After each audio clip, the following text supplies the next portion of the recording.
battlefields of Kharkiv. Frankly, it's a sign that they're struggling badly on the Russian side.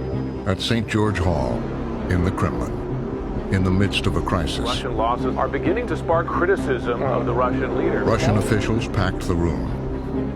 They knew the war in Ukraine was going badly. Calling his actions, quote, detrimental to Russia's and its citizens' future. Their leader was at a critical juncture.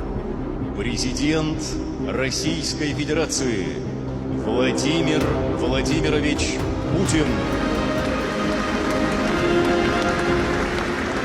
Vladimir Putin would make it clear what his intentions were and who the enemy really was. Западные страны веками твердят о том, что они несут другим народам свободу и демократию. Все с точностью да наоборот. Vladimir Putin needs to somehow justify the horrific sacrifices that Russians are making on his orders by broadening the aperture, making this about something bigger, into some kind of conflict with the United States, with the West, with NATO. Take your pick. Диктат США строится на грубой силе, на кулачном праве. I think it's a very dangerous moment. It's a dangerous moment for Ukraine. I think it's a dangerous moment for Russia because it's hard to see what the pathway forward is. It's a dangerous time. It was a dramatic escalation. Putin leaving no doubt his war was against the United States and the West.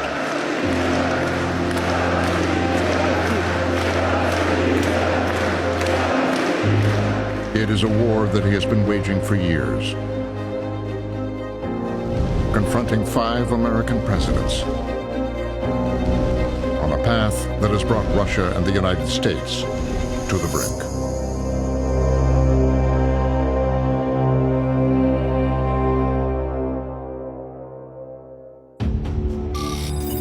It began during the height of the Cold War. There is such change taking place in the communist world. We must take actions to assist the campaign for democracy. During the presidency of Ronald Reagan. Mr. Gorbachev, tear down this wall.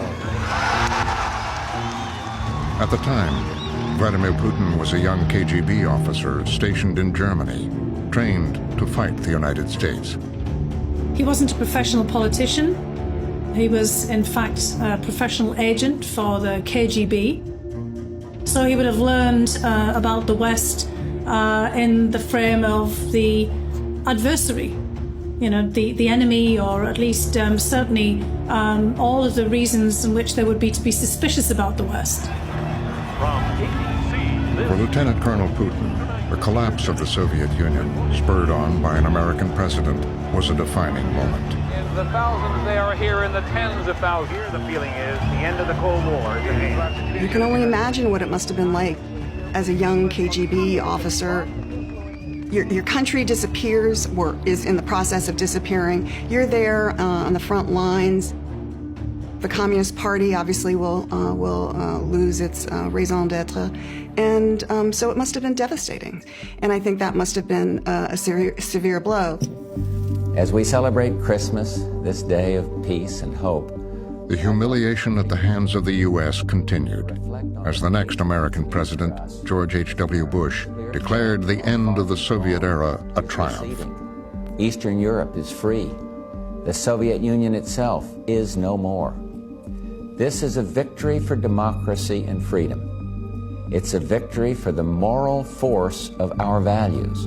Vladimir Putin sees American talk of human rights, democracy, freedom as a cynical fig leaf, something that the U.S. uses to cover itself as it cynically pursues its interests across the globe, as it pushes its agenda across the globe.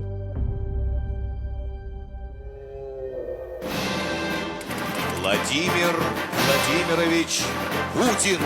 In Moscow today, an unprecedented peaceful passing of power. As he ascended to the presidency, Vladimir Putin was determined to restore Russian strength and empire. Russians are looking for a strong hand to lead the country. Vladimir Putin, it appears, is their man. He came to see himself as almost ordained to lead Russia at this moment. and to lead Russia back to